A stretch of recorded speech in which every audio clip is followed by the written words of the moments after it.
Hi everyone, welcome back to episode 5 of the review. Before we get started, me and Tamer just want to say thank you for all the support for our previous episodes on all the social media pages. It's very much appreciated.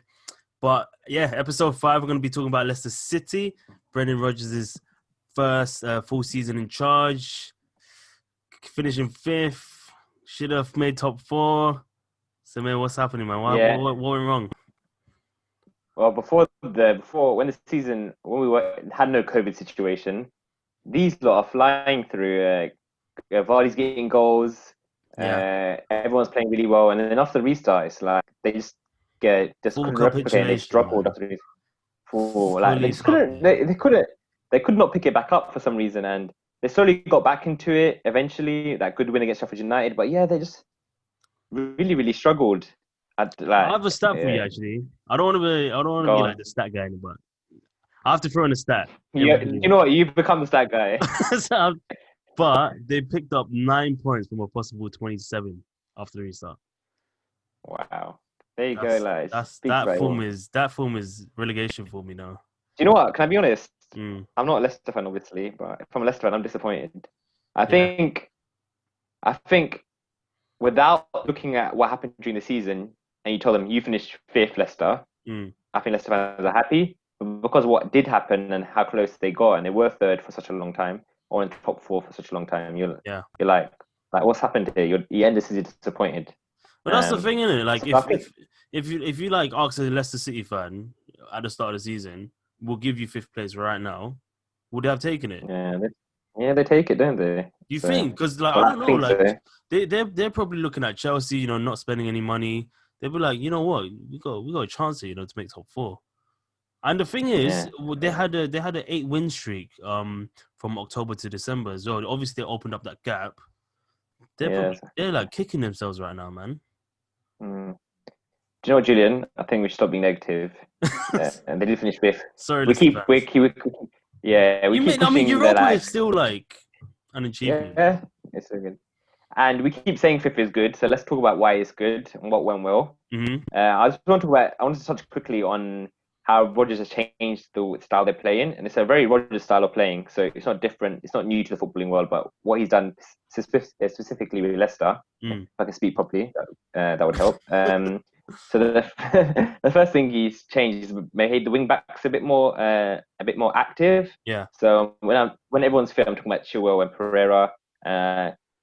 That license to run up and down the field, creating space, making the pitch a bit wider, and being able to join attacks. I they're think so good at testament to that, that. man. Yeah, so good. Like one example is, do you remember the Chilwell goal against Watford?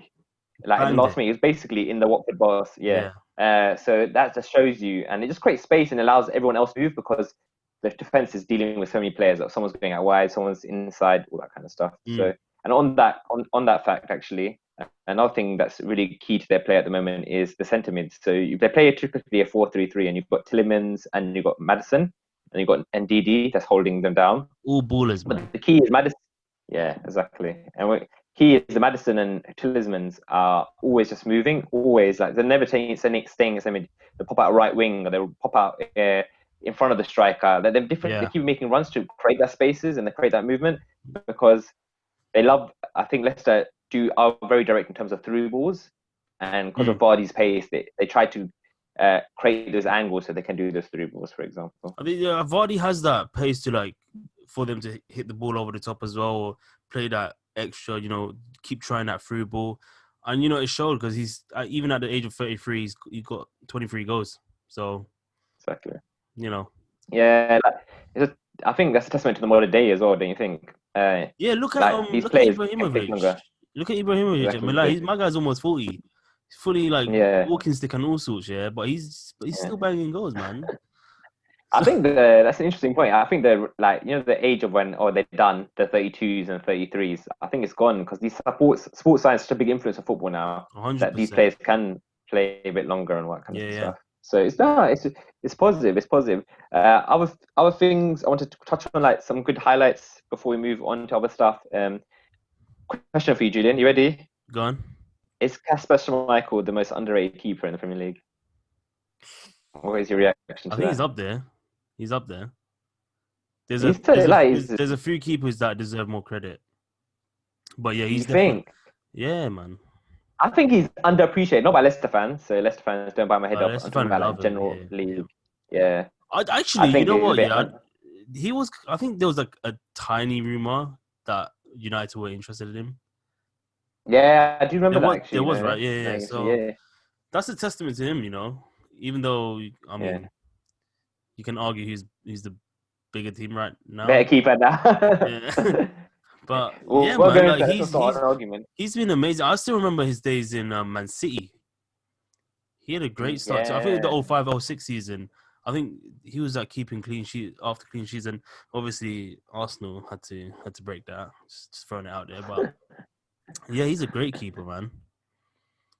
It's a yeah. I just want to throw it out there. I think he's a bit underappreciated. I think he does a really good job as a captain as well.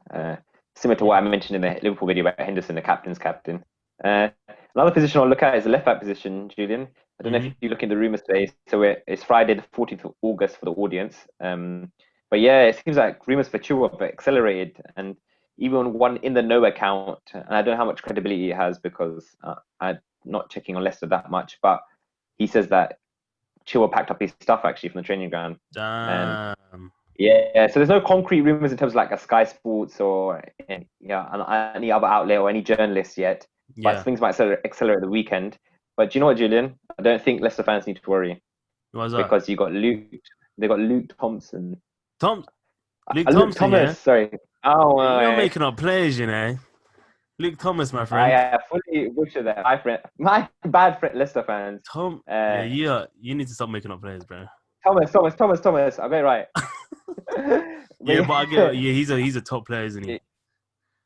He played three. I think played only three games towards the end of the season. But I was very impressed with him. I watched a few Leicester games, Yeah. and the game that I saw him that he played really well and he got an assist in it as well was Sheffield United.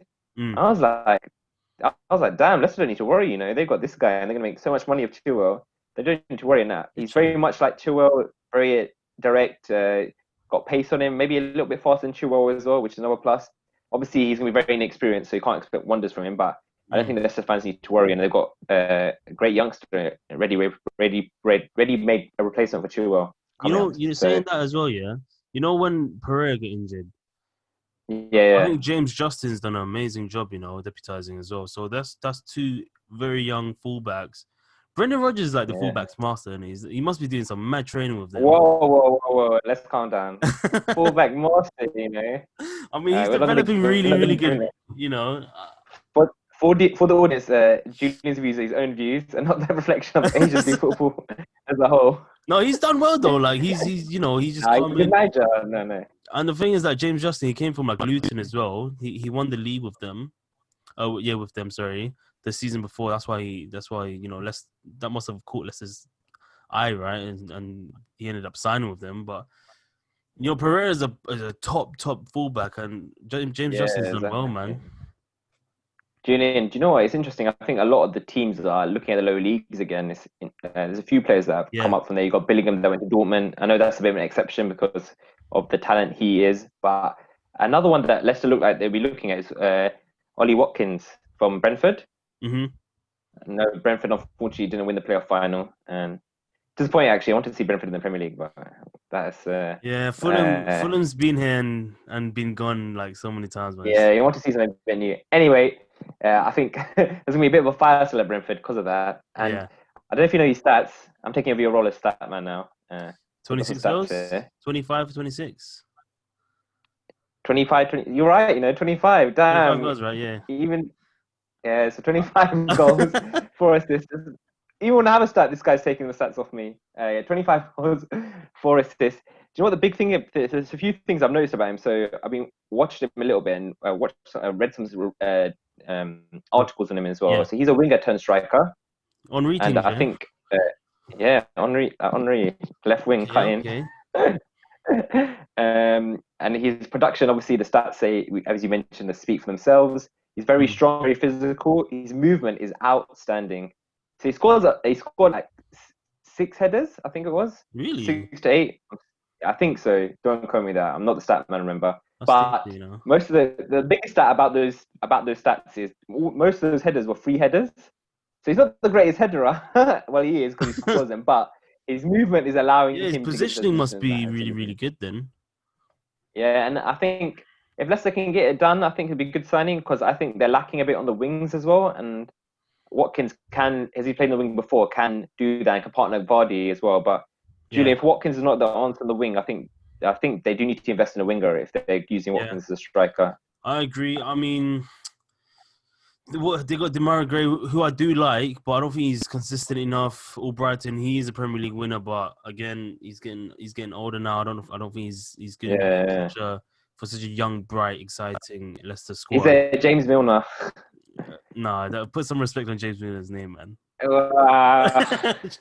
Damn, but I mean, the thing is, they've already been linked with like a couple of wingers, so I think that's a key area that they're definitely going to look at this summer.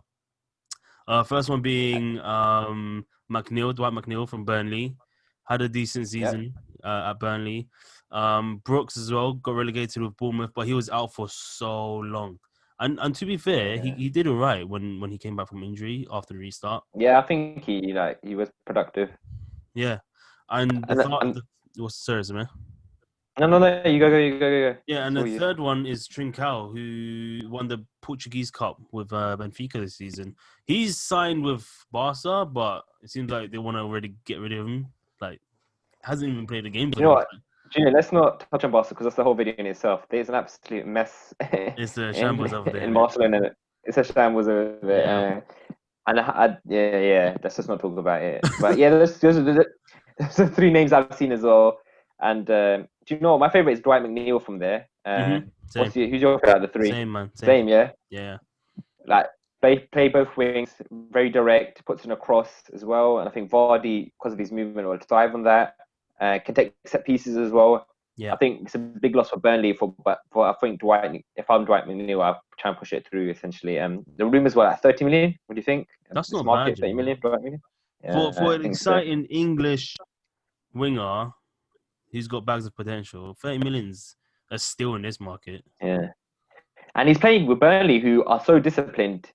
So he's used to doing a job in terms of he works hard. He's got a good ethic because otherwise, Sean Dyche, how he is, he would be nowhere near the team if he wasn't like that. So that will help as well.